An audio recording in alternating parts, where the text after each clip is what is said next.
Hello साथियों, आप सभी का आपके अपने चैनल पर स्वागत करते हैं। यदि चैनल पर नए हैं तो चैनल को सब्सक्राइब कर लें, ज़्यादा से ज़्यादा लोगों तक शेयर करें।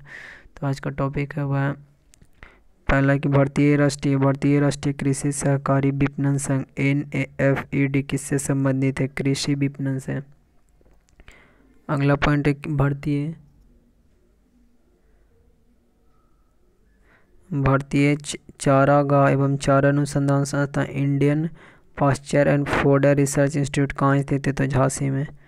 सरकार खाद्य पदार्थों का क्रय किस मूल्य पर करती है? तो अधिप्राप्ति मूल्य पर। किस पर करती है? तो अधिप्राप्ति मूल्य पर, यानी प्रोक्यूरमेंट प्राइस पर। कृषि क्षेत्र में सर्वाधिक वृद्धि दर किस पंचवर्षीय योजना में हुई थी? तो 8वीं पंचवर्षीय योजना में। खाद्यान्न की अधिप्राप्ति, वितरण और भंडारण करने वाली नोडल एजेंसी कौन है? तो भारतीय खाद्य निगम, जिसको शॉर्ट में बोलते हैं FCI।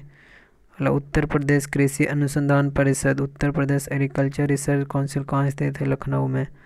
प्रथम विश्व खाद्य पुरस्कार वर्ष 1987 में भारत के कृषि वैज्ञानिक एवं हरित क्रांति के जनक प्रोफेसर MS स्वामीनाथन को प्रदान किया गया था।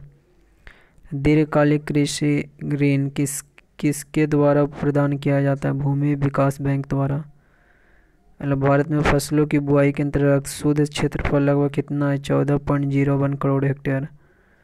भारत का औसत फसल गहनता एवरेज क्रॉप डेंसिटी लगभग कितनी है? तो 139%। भारत सरकार ने किसानों की आय कब तक दोगुनी करने का लक्ष्य रखा? वर्ष 2022 तक। हैंडबुक ऑफ एग्रीकल्चर किसके द्वारा प्रकाशित की जाती है? भारतीय कृषि अनुसंधान परिषद, जिसको बोलते हैं Indian council of agriculture research के द्वारा।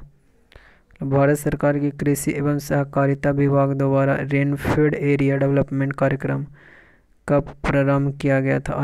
वर्ष 2011-12 में। जनसंख्या का दबाव, प्रच्छन्न बेरोजगारी तथा भू जोत का छोटा आकार भारतीय कृषि के निम्न उत्पादकता का मुख्य कारण।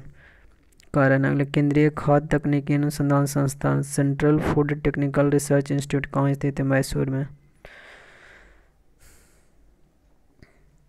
अगला पॉइंट साथियों, कृषि उत्पादन में लकड़ी के हलों के स्थान पर लोहे के हलों का प्रयोग पूंजी बढ़ाने वाली प्रौद्योगिकी प्रगति का उदाहरण है। राष्ट्रीय विशेष कृषि उपज योजना मुख्य रूप से किससे संबंधित है? निर्यातक योग कृषि उत्पादन से। कृषि उत्पादन के मूल्य में नकदी फसलों का योगदान कितने प्रतिशत है? 40%। एशिया का पहला मेगा फूड पार्क कहाँ स्थित है? गेतलसूद, रांची में। प्रमुख कृषि संस्थान मेजर एग्रीकल्चर इंस्टीट्यूट, राष्ट्रीय मत्स्य उद्योग बोर्ड विकास बोर्ड, हैदराबाद। राष्ट्रीय चावल शोध संस्थान, कटक। भारतीय डेयरी निगम एवं राष्ट्रीय डेयरी विकास बोर्ड, आनंद। भारतीय डेयरी अनुसंधान संस्थान, करनाल। भारतीय गन्ना प्रजनन संस्थान, कोयम्बटूर। केंद्रीय कॉफ़ी अनुसंधान संस्था, कुर्गे। कॉफ़ी अनुसंधान केंद्र, चिकमंगलूर। जूट कृषि अनुसंधान संस्थान, बैरकपुर। केंद्रीय उर्वरक गुणवत्ता नियंत्रक और प्रशिक्षण संस्थान, फरीदाबाद। टिड्डी चेतावनी संगठन, जोधपुर। कृषि विपणन एवं निरीक्षण निर्देशालय, फरीदाबाद। राष्ट्रीय पौध संरक्षण एवं प्रशिक्षण संस्थान, हैदराबाद। कृषि विपणन फरीदाबाद, ये हैदराबाद। अगले चौधरी चरण सिंह राष्ट्रीय कृषि विपणन संस्थान, जयपुर। केंद्रीय चारा बीज उत्पादन फर्म, हैसरघट्टा। विवेकानंद पर्वतीय कृषि अनुसंधानशाला, अल्मोड़ा। केंद्रीय कृषि अनुसंधान संस्थान, पोर्ट ब्लेयर। लघु किसान कृषि व्यापार संघ, नई दिल्ली। राष्ट्रीय जैव उर्वरक विकास केंद्र, Ghaziabad. Disease investigations laboratory, Pune. पशु स्वास्थ्य एवं पशु चिकित्सा जैविक संस्थान, कोलकाता। पशु चिकित्सा और जैव विज्ञान संस्थान, बेंगलोर। पशु स्वास्थ्य संस्थान, जालंधर। पशु चिकित्सा जैविक, गुवाहाटी। राष्ट्रीय पटसन एवं संबंधित रेशे अनुसंधान संस्थान, कोलकाता। भारतीय प्राकृतिक रेजिन्स एवं गम संस्थान, रांची। मतलब प्रथम पंचवर्षीय योजना में लक्षित कृषि वृद्धि दर 2.1% थी, किंतु वस्तुतः यह लक्ष्य से अधिक 2.71% प्राप्त हुई। अगला पॉइंट उद्योग क्षेत्र इंडस्ट्री सेक्टर। व्यावसायिक क्रियाकलापों को उत्पादन पक्ष का उद्योग इंडस्ट्री कहा जाता है। यह एक ऐसी व्यावसायिक क्रिया जो वस्तुओं के उत्पादन, परिष्करण अथवा निर्माण से संबंधित होती है। अगला पॉइंट है कि औद्योगिकरण की प्रक्रिया तीव्र होने के साथ साथ अर्थव्यवस्था के किस क्षेत्र का अंश कम होता जाता है? कृषि क्षेत्र का। ज्ञान आधारित उद्योग की संज्ञा किसे दी जाती है? सूचना प्रौद्योगिकी को। भारत के किन 8 उद्योगों को मूल उद्योग कोर इंडस्ट्री का दर्जा प्राप्त है? कच्चा तेल, पेट्रोलियम, रिफाइनरी उत्पादन, प्राकृतिक गैस, उर्वरक, कोयला, विद्युत, सीमेंट तथा तैयार इस्पात। 8 मूल उद्योगों के सूचकांक इंडेक्स ऑफ 8 कोर इंडस्ट्री में सर्वाधिक योगदान किसका? विद्युत उत्पादन का। भारत की प्रथम औद्योगिक नीति की घोषणा 6 अप्रैल 1948 को तत्कालीन उद्योग एवं वाणिज्य मंत्री डॉक्टर श्यामा प्रसाद मुखर्जी द्वारा की गई थी।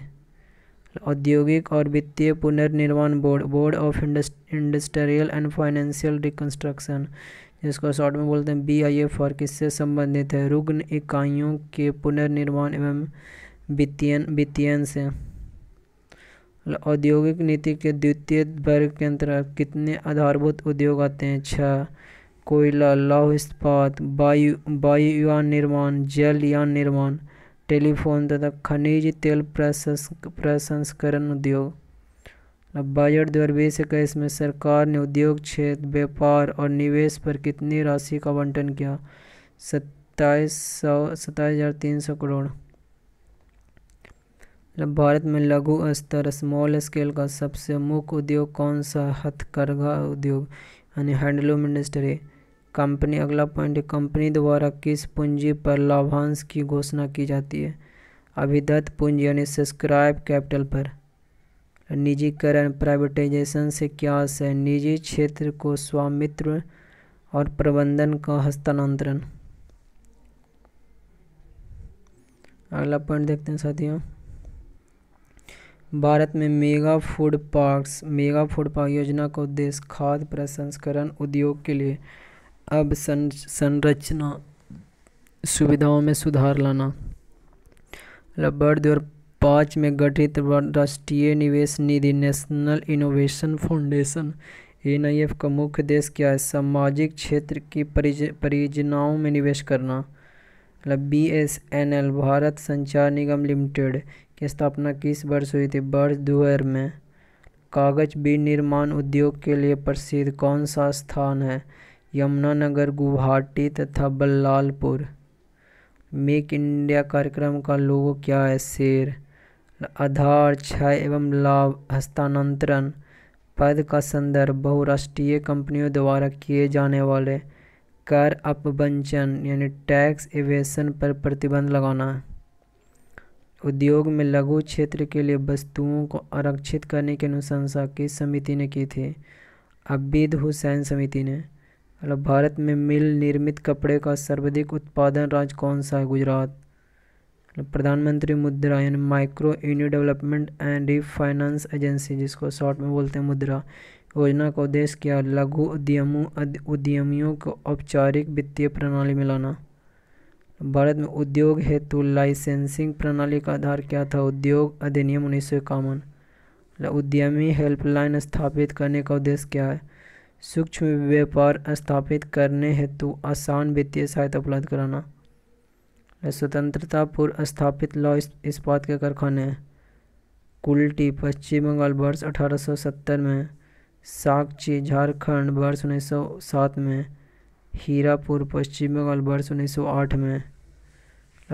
भद्रावती कर्नाटक 1823 में।